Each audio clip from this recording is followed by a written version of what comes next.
Hi, this is Brandon I. Brooks, managing editor with the Los Angeles Sentinel Newspaper and also the LA Times newspaper.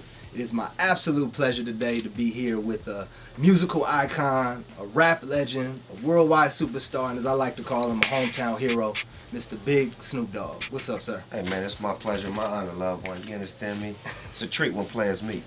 Well, I appreciate that, and if you consider me a player, then I'm doing something right. You're doing it all the way right. LA Sentinel, man, you know what y'all mean to the hood, man. Knock it off, y'all. Y'all been there for the hood from day one. That's why I took this interview. I took this because I felt like, y'all really like a staple of the community, and for me to be doing a project like I'm doing right now to come back and to speak volumes from where I'm at and where you guys come from, it's like the perfect match.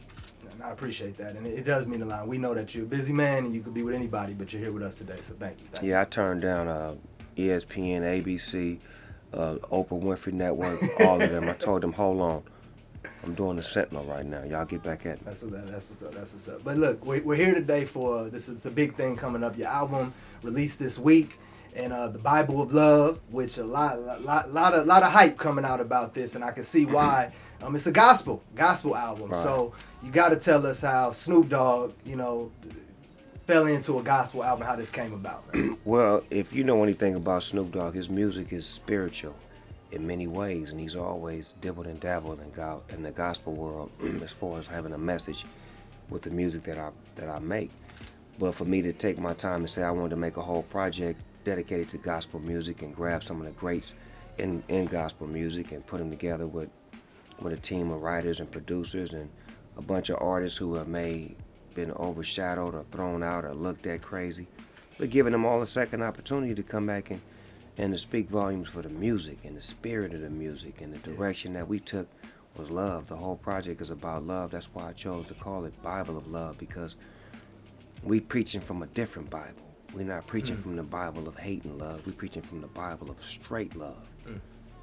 Is this would you consider this a one-off? Because some people, you did the reggae album, and a lot of that was, people loved it. Is this something that maybe there'll be another reggae album? Is this something that we'll see more gospel in the future? I mean, obviously we're focused on this project now, but, will be more gospel Snoop in the future?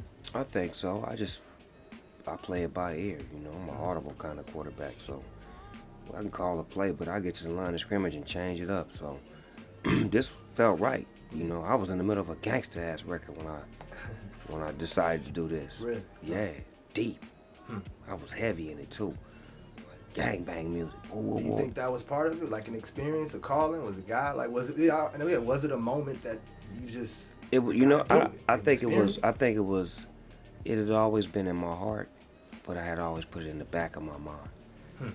So now I had put it on the front of my mind, and that made me hurry up that gangster project. I was trying to hurry up and get videos done and get this done and do this and that. But when I got to this, I felt a breath of fresh air, like it was no stress or no pressure. Or I didn't have nothing to be expected. Nobody's expecting me to do anything in the gospel world. But when I put a rap record out, if it don't go platinum or do this or do that, then it's expected.